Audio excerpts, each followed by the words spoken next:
שלום לכם, אני אלעזר דוידי. נשלחתי לימים הנה ולזמן הזה כדי לבצע שליחות חשובה. יש בידי איגרת לזת לכל זמן תוראי, חייל במפקדת בין הזמנים של ממשלת ישראל.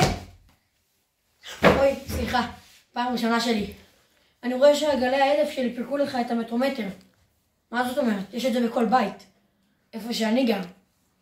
כפר סבא רבא. שמעתי שקראו לה ככה בעבר. אתה תיעד.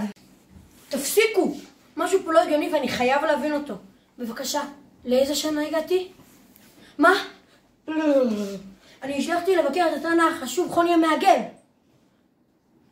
חישוק שיגור. חישוק שיגור, 2-3 שגר. לא מכירים? מים? אתה רוצה להגיד לי שיש לכם פה מים?